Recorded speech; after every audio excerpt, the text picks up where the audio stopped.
Usut tuntas, tak cara apapun yang ditutup harusnya muaranya pada usut tuntas. Dan kami juga berharap para aremania yang saat ini sedang menjalani proses pidana juga itu tidak segera mendapatkan keadilan.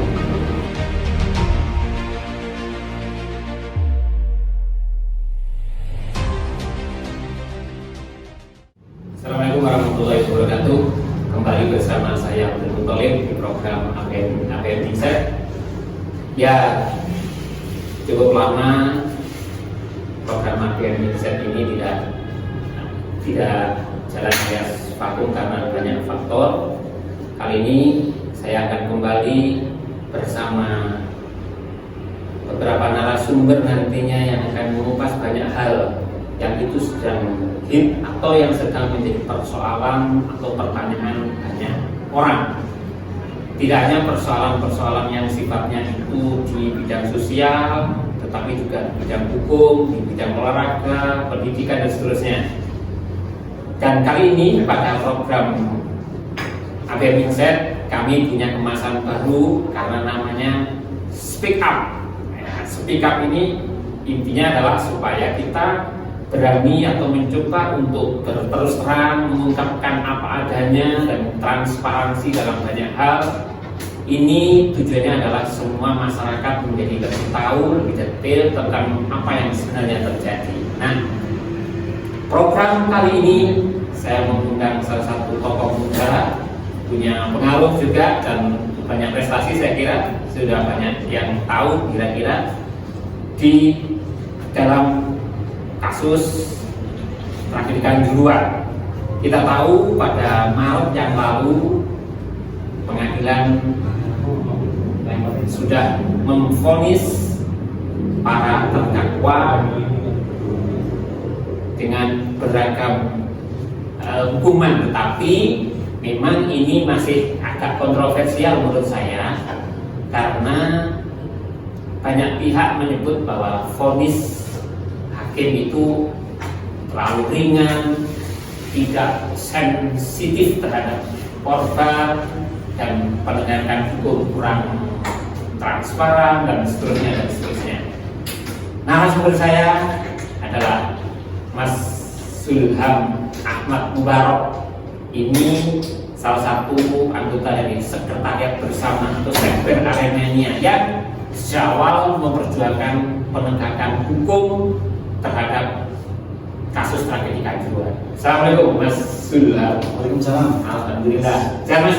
Alhamdulillah. Minal aidin wal faizin. Ya, ini di momen Lebaran.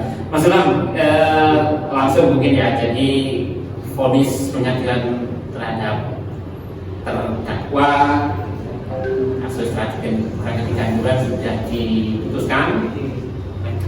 Mulai dari ketua panpel yang kena vonis 1 tahun 6 bulan, kemudian security officer kena 1 tahun kalau tidak salah catatan saya, kemudian juga ada Danki Polda juga kena, yang itu secara hukum hampir inkrah kalau tidak salah, hampir inkrah. Nah, dengan keputusan atau vonis ini, apakah dari Mas Zulham selaku Sekber Aremania sudah puas atau ada jalan lain atau seperti apa? Gimana Mas? Perjalanan ini panjang Mas. Saya manggilnya Mas. Ya. Ya. Siap. Jadi gini Mas, kalau saya boleh mereview, Ya. ini kan perjalanan panjang. Pengalaman saya melakukan proses advokasi mengawal kasus yang disurvey di dalam konteks perkara spesifik tragedi Kanjuruhan ini, apa yang saya alami dalam pengalaman mengadvokasi perkara-perkara lain itu berbeda. Satu, mungkin karena ini kejadian luar biasa ya, di dunia pun langka sekali terjadi. Kita pahami bahwa penegakan hukum itu dimensinya tidak hanya melulu soal hukum ansi hukum murni, ya, bahwa di sana ada dinamika sosial, ada potensi-potensi lain di luar konteks hukum yang menjadi banyak pertimbangan para penegak hukum, juga terutama opini masyarakat. Nah, dalam konteks tragedi Kanjuruhan ini komplit, semua ada, korbannya banyak, ada komponen negara yang terlibat di sana. Kemudian kejadiannya ini termasuk di dalam salah satu 10 besar tragedi di dunia persepak bolaan dunia. Nomor 2 lah. Ya, artinya nomor 2 ini kan tidak hanya kita, Mas, ada banyak sekali kejadian, tapi korban terbanyaknya nomor 2 kita. Nah, tapi 10 besar ini kan sebuah sesuatu yang menjadi catatan bersama. Dalam konteks advokasi, saya memandang dan tentunya teman-teman di dalam banyak sekali lini advokasi, karena kita ada banyak, Mas, ada tantangan, ada kita, ada saya, ada tim kemarin. Kemudian semua bekerja dengan kemampuannya yang secara maksimal masing-masing. Bahkan teman-teman Korwil juga bergerak, semuanya bergerak, bahu-membahu, kompak kita. Tetapi sampai hari ini semua ikhtiar yang kami tempuh, baik itu ikhtiar hukum formal, tentunya salah satunya yang mungkin sudah banyak dikonsumsi publik dengan membuat laporan ADP yang dibuat di Polres Semarang. Itu pun ternyata dalam semua gerakan ini saat ini yang kami alami ini sebuah kemunduran, ada stagnansi. Artinya kalau saya diminta untuk berbicara puas tidak puas dengan putusan terhadap 5 orang terdakwa ini, sekarang mungkin sudah menjadi terpidana. 5 orang ini bagi saya malah adalah pion dalam proses tindak pidana yang betul. Ini yang pion, pelaksana lapangan. Sebenarnya kalau berbicara penegakan hukum, Mas, yang dibidik dalam proses penegakan hukum itu adalah biasanya adalah intelektual leadernya, otaknya, pelakunya yang punya motif kuat dalam rangka melakukan tindakan perbuatan melawan hukum. Nah, sampai hari ini sudah, saya kira sudah bulan-bulan kami berikhtiar juga dengan berbagai cara, teman-teman, mulai mendatangi Polda Jatim, kami mendatangi Polda Jatim, ketemu penyidik untuk tahu bagaimana prosesnya. Kemudian sampai dengan teman-teman ini beraudiensi ke Mabes Polri. Kemudian ada lagi lini lain yang ketemu dengan Pak Muldoko dari sektor juga. Kemudian ada kami KMP Kabupaten Malang, kebetulan saya ketuanya. Kami juga sudah melakukan ikhtiar yang menurut kami itu ikhtiar puncak, yaitu kami bersurat secara formal kepada Presiden, sekaligus kepada waktu itu Menteri Hukum dan HAM, kemudian Menko Polhukam, bukan Menko Polhukam. Kemudian kami juga bersurat kepada komponen strategis dari kejaksaan, kemudian dari lembaga kehakiman, termasuk kepolisian negara Republik Indonesia. Kepalanya ini kami surati. Harapannya dengan formal surat ini kami ingin membuat rujukan bahwa rekomendasi penanganan perkaranya itu seperti ini. Salah satunya yang kalau boleh saya review, Mas, kami waktu itu mengusulkan sebelum sidang dilaksanakan, kami usulkan gelar perkara di lokasi. Oke, di stadion. Tapi kan tidak setuju. Padahal dengan gelar perkara di lokasi, kita akan ketemu dengan aspek non teknis. Akan ada orang-orang saksi-saksi lain yang akan hadir dan siap memperkuat proses pengungkapan perkara secara utuh. Bahkan waktu itu kami juga mengusulkan yang kedua, kalau memang gelar perkara di TKP lokasi kejadian tidak setujui, kami usulkan sidang di luar gedung pengadilan. Dalam perundangan kita diatur perkara-perkara yang membutuhkan pengadilan atau membutuhkan proses peradilan yang dilakukan di lokasi itu boleh. Kenapa? Agar kalau sidang ini digelar di Stadion Kanjuruhan misalnya, maka situasi psikologisnya dan situasi spiritualnya berbeda. Ini solusi yang kami tawarkan. Bahkan kami juga mengusulkan pada waktu itu upaya untuk membuat semacam mosi tidak percaya atau referendum terhadap penegakan hukum. Tapi ya apa daya, Mas, yang sudah kita lakukan hari ini kita sama-sama tahu dan tidak bisa dipungkiri bahwa prosesnya memang stagnan. Banyak upaya sudah dilakukan sebenarnya ya dari, tapi saya melihat bahwa ini ada sebenarnya sudah benar nggak sih prosedur yang dilakukan oleh penegak hukum itu sebenarnya dengan menetapkan tersangka misalnya dan seterusnya, itu sudah benar nggak sih sebenarnya? Untuk memastikan secara materi proses penegakan hukum itu prosesnya ada pada diatur dalam undang dan itu sudah kami tempuh. Artinya kalau berbicara proses, bisa dibilang prosesnya ini ya memang sudah sesuai. Tetapi apakah hasilnya mampu memuaskan publik dan memenuhi rasa keadilan, itu yang belum. Padahal esensi dari proses peradilan ini menemukan keadilan. Kalau keadilan ini nggak ketemu, lalu apa gunanya proses yang kita tempuh sekarang? Kan hanya proses formal saja. Seakan-akan ya ini memenuhi kewajiban. Ibaratnya kalau saya muslim ya ini syariatnya saja, asal menggugurkan kewajiban sholat aja tuntas. Ini kan harusnya tidak terjadi. Nah, sebenarnya makna usut tuntas itu sebenarnya tuntas itu kayak apa sih Mas? Tuntas itu dari siapa? Bagi kami usut tuntas itu adalah membuka semua aspek terang-benderang secara terbuka. Tidak menutup kemungkinan kalaupun dalam perkara ini tragedi tidak hanya penegak hukum ataupun orang-orang yang selama ini menjadi tersangka itu yang terlibat, bahkan kalau ada aremania, ada orang-orang oknum-oknum yang kemudian terlibat di dalam proses kejadian dan mereka bersalah, kami persilahkan dibuka. Itu makna usut tuntas bagi kami, terang-benderang. Tapi yang kita saksikan sampai dengan hari ini, proses sidik lidiknya kemudian lanjut sampai dengan proses persidangan, ini semuanya penuh dengan tambal sulam kalau saya boleh sampaikan. Tambal sulam ya?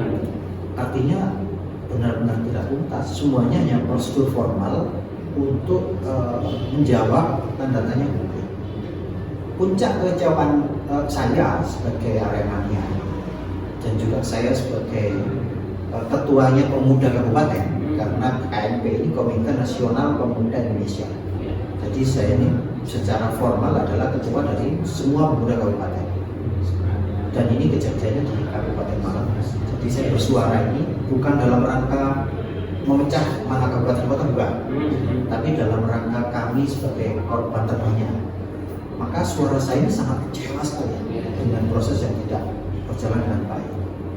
Puncaknya ada pada satu hari di mana usul-usul kami, masukan kami kepada presiden tidak dijalankan. Lebih parahnya lagi, ada sebuah momentum press release pada waktu itu. Ada Pak Presiden di sana, ada Pak Kapolri, ada Pak Mahfud MD yang saya ingat itu, ada satunya lagi saya kurang ingat. Ketika memberikan penjelasan kepada media, lalu ada wartawan yang tanya, Pak, bagaimana terkait tanggapan teman terkait dengan perubahan selanjutnya? Kemudian Pak Presiden menjawabnya, nanti saja atau nanti dulu gitu. Kalau saya boleh review, artinya ini menggambarkan betapa tidak seriusnya proses yang terjadi. Artinya kalau berbicara daya dukung, maka harusnya aspek-aspek ini adalah menjadi bukti penguat. Bahkan saksi-saksi mahkota dalam kejadian ini kan nggak banyak dihadirkan. Ini yang bagi kami cukup mengganjal. Itulah kenapa banyak yang tidak hadir dalam sidang, karena kami berharap laporan model B inilah yang akan menjadi proses keberlanjutan penegakan hukumnya. Kita berkaca pada kejadian yang mirip di negara lain, tragedi Hillsborough misalnya di Inggris. Kejadian yang juga menelan banyak sekali korban jiwa, ratusan juta. Nah, itu pun membutuhkan 33 tahun bagi kepolisian untuk meminta maaf. Ini di Inggris, negara yang sudah maju, settle, demokrasinya bagus, terdapat kejadian insiden seperti di Indonesia, butuh 33 tahun bagi polisi untuk meminta maaf kepada keluarga korban. Mengaca dari sana, saya membaca bahwa memang ada ruang-ruang yang selama ini didiami oleh tataran penegak hukum maupun birokrat, yang memang mereka harus menjaga kewibawaan mereka atau dalam tanda kutip menjaga marwah institusi. Saya paham, kami paham. Bahkan yang sebenarnya ingin kami tuntut ini, kalau berbicara bahasa Jawa ngono tapi ojo ngono. Artinya kan ini sangat luar biasa, dinamikanya rumit, dan ini citra Indonesia dipertaruhkan di luar negeri. Banyak orang di dunia yang menanti bagaimana drama ini. Drama kanjuruan. Betul. Tapi endingnya sangat mengecewakan karena bicara jumlah tersangka juga sedikit, kemudian berbicara dengan proses yang sudah dijalani di peradilan, di persidangan vonis yang dijatuhkan sangat ringan. Itu pasal yang diterapkan itu juga sangat ringan. Saya melihat kali 9 kemudian undang-undang contohnya ancamannya 5 sekian. Oke lah, itu memang menjadi syarat untuk proses penahanan dan lain-lain. Tetapi bagi kami, kalau berbicara aspek humanity-nya, karena berbicara filsafat hukum itu ada dalam rangka menjaga order, tatanan sosial. Maka di atas tatanan sosial ini ada etika. Dalam rangka menegakkan etika yang berlaku di masyarakat ada hukum. Di atas etika yang paling tinggi lagi ada estetika. Ini sudah tidak masuk berbicara filsafat.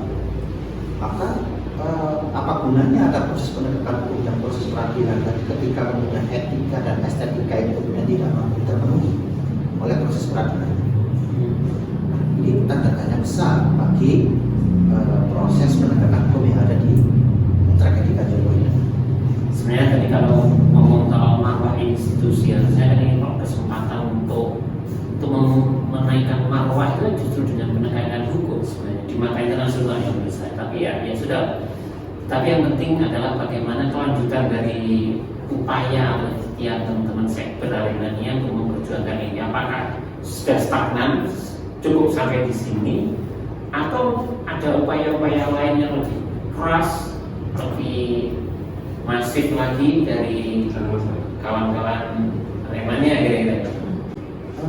Kami menyadari Mas bahwa upaya yang kami lakukan ini tidak lepas dari tumpangan-tumpangan kepentingan, kepentingan politik dan lain-lain. Dari politik, bagaimana kita melihat beberapa dinamika lapangan terus-menerus berubah. Kami yang di dalam konteks advokasi kemudian merasa saling curiga, saling merasa dipecah belah. Padahal sebenarnya no problem. Kita ini bahasanya 1 Maret, saya ingat waktu itu ketika pertama kali menggerakkan Aremania dan Korum itu kami. Kalian boleh berangkat dari arah mana saja, tapi nanti kita ketemu di perempatan. Artinya kita akan ada pada satu titik sama, bahwa ada persimpangan kepentingan yang kita usung bersama dan ini sama. Maka tidak ada gunanya untuk berbeda pendapat sampai bertengkar, sampai kemudian terjadi ini itu, bahkan terjadi juga penahanan terhadap para Aremania yang kemudian melakukan kerusakan. Ini kan seharusnya tidak berulang. Harusnya kita selesaikan, kita bersatu. Nah, problemnya adalah kepentingannya apa? Banyak yang lupa. Padahal kepentingannya jelas, usut tuntas. Maka cara apapun yang ditempuh, harusnya muaranya pada usut tuntas. Dan kami juga berharap para Aremania yang saat ini sedang menjalani proses pidana juga ini juga segera mendapatkan keadilan, karena toh mereka juga bagian dari gerakan bersama ini. Kita ini bersama-sama sebenarnya dari awal, tetapi dalam medan gerakannya ada kemudian berbeda arah, berbeda metode dan cara. Saya berharap akan kita rekonsiliasi, kita kumpul lagi. Paling tidak kita akan berusaha menyuarakan kondisi yang baru. Dia ada upaya dia nanti untuk mengkonsolidasikan lagi kekuatan lagi, ya, supaya ini tidak menjadi stagnan. Karena menurut saya kok para jual keadilan ini sepertinya sedang kalah atau mencari sesat baru gitu. Kalau melihat vonisnya ringan, setelah itu selesai, maka sudah ada upaya banding dan seterusnya, atau seperti apa sebenarnya? Yang selama ini digaungkan oleh banyak pengamat. Kenapa kok dua jenis laporan ini, laporan model A yang kemudian dilanjutkan.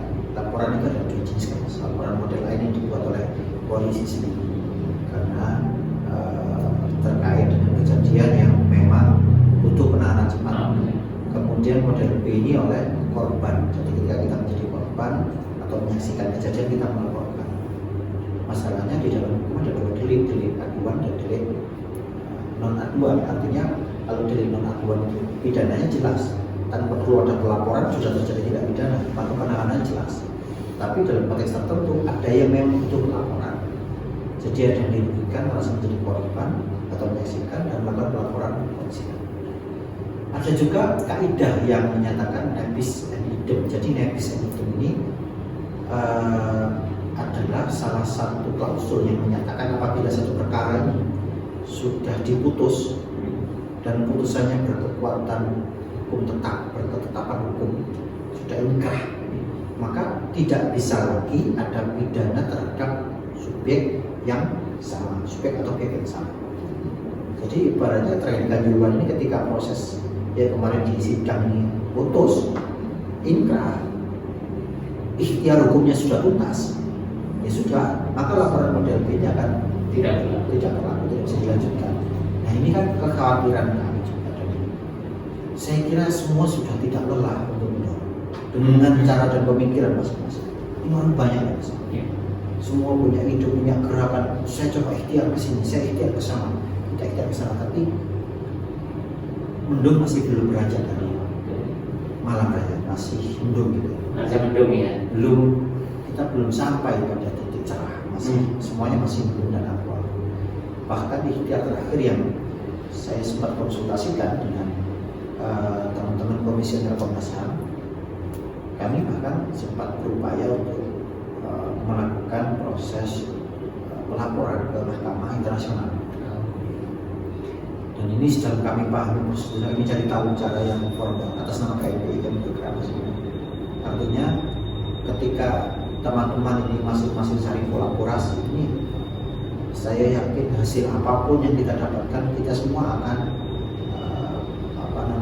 merasa menjadi bagian, sama-sama berkeringat, sama-sama bersusah payah, tidak saling menuduh, tidak saling menuding, tidak saling memarahi satu sama lain, tidak saling emosi, tapi kemudian kolaborasi aktif baik, maka hasilnya ini akan memuaskan. Ya artinya bahwa berupaya penegakan hukum setuntas ini masih akan terus berjalan, masih akan kami terus berusaha menggaungkan ini belum berhenti ya. Dalam semua aspeknya kami akan menggerakkan. Oke. Gitu mas. Baik, sahabat-sahabat APM Insight, jadi kita tentu berharaplah penegakan hukum di negeri ini dalam kasus apapun, dan khususnya dalam tragedi Kanjuruhan yang memakan korban 135 korban jiwa ini kan bukan perkara kecil sebenarnya, tetapi ini jangan sampai kecilkan, jangan sampai ini disederhanakan, karena ini persoalan nyawa. Ini kita tentu mendukung, Mas, mendukung supaya usut tuntas ini benar-benar bisa terrealisir. Jadi aspek keadilan di semua pihak itu bisa terwujud. Tentu itu kita upaya menjauhkan itu. Termasuk juga tidak hanya dari sisi hukum, tentu dari sisi aspek lain, misalnya bagaimana nasib korban dan keluarganya. Ini kan juga harus menjadi pertimbangan banyak pihak, termasuk teman-teman Aremania. Untuk sisi itu apa yang sudah dilakukan untuk sisi aspek keberlangsungan hidup keluarga, gimana? Untuk jangka panjangnya, saya berbicara lokal karena yang saat ini saya upayakan hasil ini baru di wilayah kami di Kabupaten Malang. Ada 73 korban di sana, korban meninggal, korban luka-luka dalam artinya yang sudah kami lakukan ini, kami koordinasi dengan kepala daerah dan alhamdulillah hasilnya semua upaya yang dimiliki oleh penyelenggara negara, dinas terkait sama Pak Bupati Malang Haji Muhammad Sanji diberikan. Sudah kumpulkan korban data dan kami melakukan pendataan dibantu oleh teman-teman Aremania Kepanjen. manajer melakukan pendataan Mas. Kami data, dari data ini yang outputnya adalah kebutuhan yang dibutuhkan oleh masing-masing keluarga korban ini kan berbeda. Ada yang belum pendidikan, ada yang kemudian tinggal di bawah garis kemiskinan misalnya, ada yang kemudian butuh fasilitas kesehatan. Nah ini kami sesuaikan dengan asesmen spesifik. Jadi mereka yang diinginkan oleh korban ini dalam jangka panjang ini bisa dipenuhi. Misalnya ketika Kabupaten Malang itu kemudian punya program satu desa satu mahasiswa. Nah bagi keluarga korban yang kemudian memiliki anak-anak yang usianya sudah mendekati kuliah, kami berikan fasilitas. Bisa. Termasuk yang di bawah pun butuh beasiswa SMP SMA diberikan, SD diberikan sesuai dengan request dari ahli waris. Jadi asesmen ini yang menentukan bentuk bantuan jangka panjangnya. Bisa jadi ada yang kemudian karena meninggal akhirnya tidak punya pekerjaan, maka masuk kategori kartu prakerja, diberikan kartu prakerja dan fasilitasi mendapatkan pekerjaan. Ada yang kemudian membutuhkan karena ekonominya sudah cukup, dia cuma butuh fasilitas jangka panjang untuk keluarganya misalnya dalam bentuk kesehatan, kami fasilitasi. Jadi asesmen inilah yang menentukan porsi yang tepat bagi korban. Ini sudah jalan Mas. Oh sudah jalan ya di situ ya. Sudah jalan. Oke. Ada yang bentuknya beasiswa, ada yang bentuknya bedah rumah. Dan kami juga mengapresiasi kerja dari Kapolres Malang karena kita tahu bersama AKBP Tuvalis ini kan orang yang datang setelah kejadian. Jadi ya bersih-bersih kerjanya, menyapu dan membersihkan dan memperbaiki. Ini beberapa korban di Kabupaten Malang sudah difasilitasi bantuan bedah rumah juga dari Polres Malang. Kemudian itu tugas sosial mereka harus memenuhi sebenarnya dan dipenuhi. Memberikan fasilitasi lain, ada yang butuh pekerjaan di Polres diberikan pekerjaan. Ada yang ingin jadi anggota polisi di ACC oleh Pak Kapolri, nanti ke depan bisa jadi anggota Polri. Jadi klasternya ini banyak Mas, dan ini berjalan baik. Dan sudah berjalan. Yang belum berjalan saat ini adalah restitusi. Restitusi ini adalah hak permintaan ganti rugi. Bukan restitusi, apa istilahnya? Permintaan ganti rugi kepada negara atas kejadian yang terjadi dalam lingkup formal, di mana di sana ada keterlibatan negara. Jadi mereka bisa meminta ganti rugi terhadap kehilangan mereka. Dan ini disesuaikan dengan jumlah kerugian material maupun imaterial.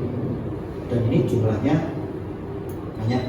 Itu ya khusus yang korban meninggal. Korban semuanya bisa. Oh, sudah. Semuanya bisa. Dasarnya apa itu? Dasarnya tiket undang-undang. itu atau apa? Dasarnya tiket. Oke. Dan ini undang-undang melindungi itu. Dan yang berhak untuk menjadi lini depan ini LPSK, Lembaga Perlindungan Saksi dan Korban. Ini ruangnya LPSK. Dan ini sedang diupayakan untuk mendapatkan penggantian. Kita menuntut kepada negara untuk ganti rugi material maupun imaterial. Ini yang belum berjalan. Belum tuntas, masih berjalan. Jadi kalau dibilang apakah gerakannya berarti tidak.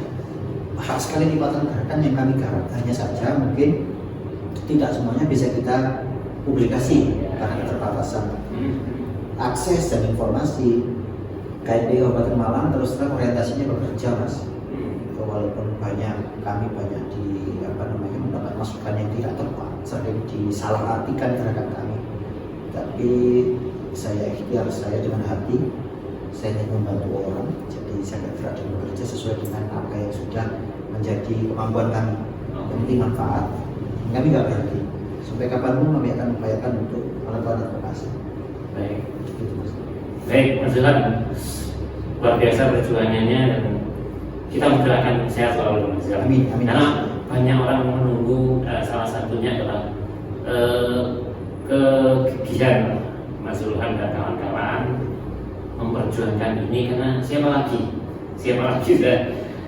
saya ikut merasakan bagaimana korban ini sudah speechless, sudah tidak bisa berkata apa-apa kalau tanpa pihak-pihak yang membantu secara sukarela kasihan edit. Karena itu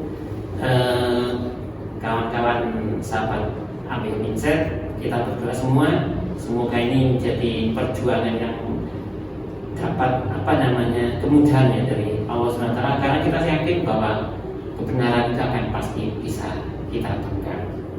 Ini perbincangan saya dengan Mas Zulham selaku anggota Sekber Aremania dan sekaligus Ketua KPNPI Kabupaten Malang. Terima kasih dan Assalamualaikum warahmatullahi wabarakatuh.